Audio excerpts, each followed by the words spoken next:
How much does it cost to produce a pro wrestling live show? Yes, a pro wrestling live show. So I haven't produced a pro wrestling show before. However, I've produced thousands of concerts, right? I think it's over 3,000 shows now. And for this video, I looked at a couple of reference videos, right? For from experts that have produced pro wrestling shows and then applied what I've done in the past with live events, right? And use my forecasting sheet to try to predict on what a pro wrestling show would cost, like on a bigger scale. So I've used two reference videos for this. The first one is from Till We Make It. How much does a pro wrestling show cost? And then also used this video right here, cost of running a pro wrestling event in 2021 from Indie Wrestling School.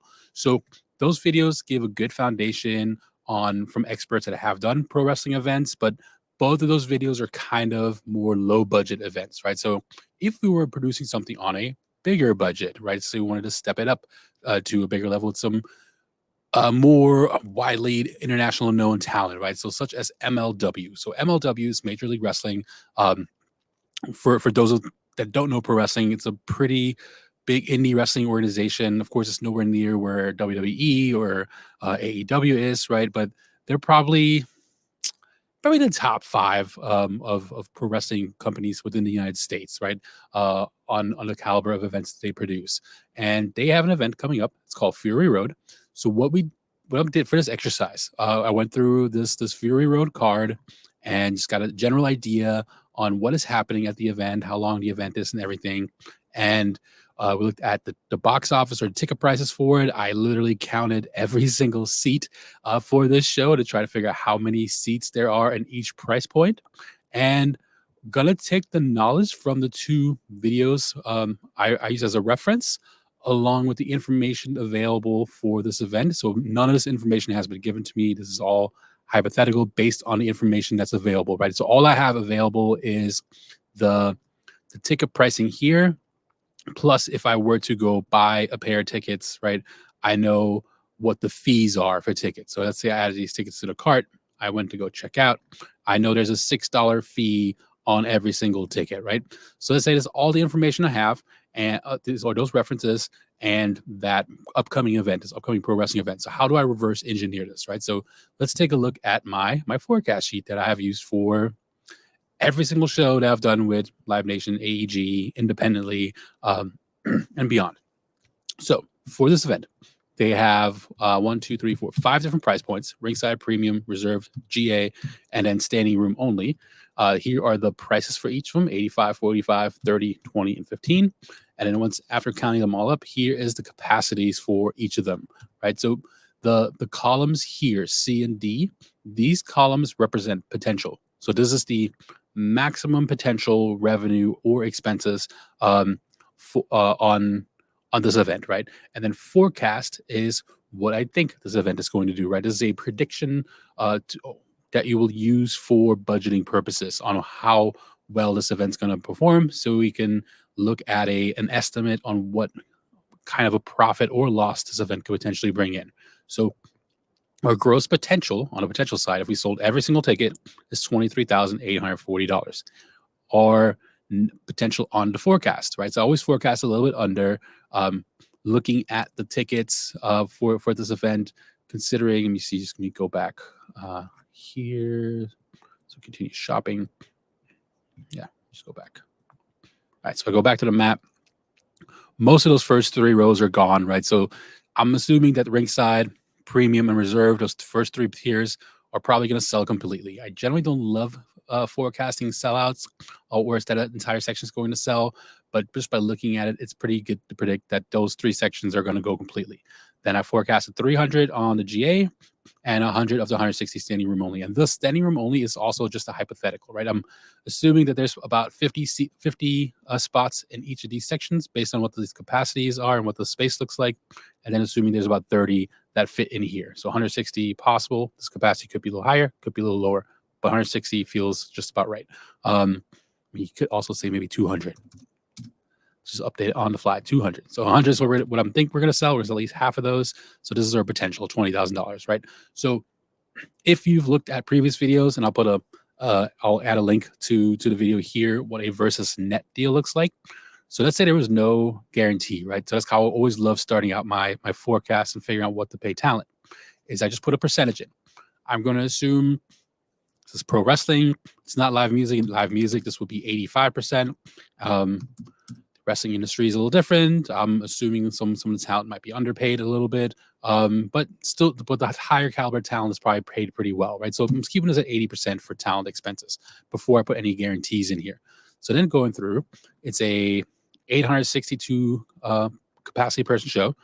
I'm going to budget for advertising 1,500. Feels about right for an event this size. Maybe slightly on the high side. We could maybe even go as high as 2,000 for advertising, but that feels about right. A venue this size, mostly seated, is 862 capacity. If this were a standing room venue, we have 662 seats. So add an extra, so it's probably a 1,500 person standing room venue if it was standing room only. So 2,500 feels about right for the venue rental. Then we're going to offer some catering, right, for our talent. We want them to feel comfortable. We want them to feel accommodated. We want to provide something for them. Some of the videos I've seen, like they've kind of budgeted nothing, or maybe just like a case of water for that. I want to do something a little bit more. Maybe we'll have a variety of different drinks and some snacks backstage that talent can get, and some healthy snacks, right? That talent can have. Then a production stage manager for the event, a ring rental based on those videos. 500 is right about on the right side for that. $1,000 budgeted for the ring entrance. The first video said the ring entrance cost about $279 on average for a ring entrance. This is a bigger event. Want to do maybe something a little nicer, so estimating 1,000. We have the ring rental. Ring entrance, $500 for ring entrance. I skipped ahead. This is chair rental. So chair rental, $1,000. In that video, they said 75 cents to $5 per chair. I estimate it's about at $1.50 a chair, and I just rounded it up to $1,000. This event is happening in the state of Pennsylvania, and the state of Pennsylvania actually has the Wrestling Act that defines on what you need to get a license to produce a pro wrestling event in Pennsylvania. So it's a $100 fee with the Athletic Commission license. Then you need a $10,000 surety bond. That's a $50 fee for that in Pennsylvania. Then we're going to have a ringside physician for $300. That's those references mentioned. Pipe and drape, $495, just based on the references. Towels, there was no mention of towels, but every event I've done for it when it comes to live music, towels are typically always provided for talent. We've typically charged about $200 for towels, right? And then a $2,500 production cost. So that kind of helps offset some of the venue rental if the venue costs a little bit more, if the venue doesn't have in-house production. But $2,500 will get us a decent sound and basic lighting system for in-house. So our total costs before talent is about $10,645, right? And if the talent is only getting based a percentage, so 11,000 on potential, about 8,000 on 8,000 on forecast, that means this event is profitable on tickets alone. About $3,000 on potential, about $2,000 on forecast, right? And then if I were to hard type a number in here, let's just call this $10,000 for talent, and then $10,000 for talent here. So let's say I'm spending 10 grand, because on pro wrestling, I'm assuming they're probably not working on percentages of the gate. They're probably not working on percentages of the gate. So there's probably just flat guarantees. So I could maybe even zero out the percentage. So if I zero that out for now, that would mean on the forecast side, I would lose $25 if I'm hitting my forecast. I definitely want to beat my forecast, right? And on the potential side, I'm actually making closer to $4,000.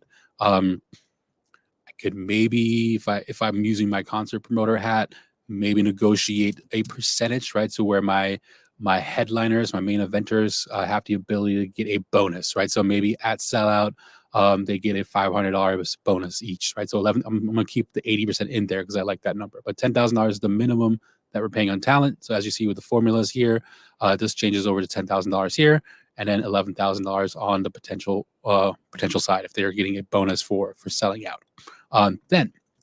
So this is just based on tickets alone.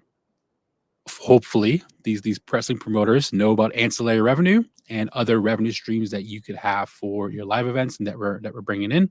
So I estimate some ancillary revenue. There's a $6 per ticket fee on the service fee. Let's assume $6 is kind of on the high side for sure. I think I looked it up at a $45 ticket. So I'm used to quickly do the math here on my phone. $6 divided by 45. 13%. That's on the low side. That's actually not that high. A lot of Ticketmaster shows are about 30 to 40% for service fees. So 13% is not high at all. But let's just assume we get a $2 rebate. Right? So $2 is going back to the promoter for every ticket sold. So there's some ancillary revenue here. An event this size, they can probably bring in $2,500 in sponsorships, maybe more, but $2,500 is a good conservative number. Let's say there's a program, there's ads being sold in the program, and that gets us an extra $500, right? So we have about $4,000 to $5,000 in ancillary revenue. So here is the total potential. This number looks wrong.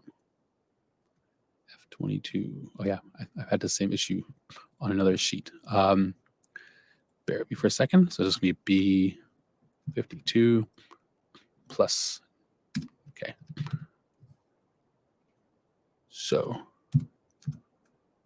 there we go. So with ancillary revenue at sellout, promoters looking to make $7,500 here, and then at potential, they're looking to make about $4,200.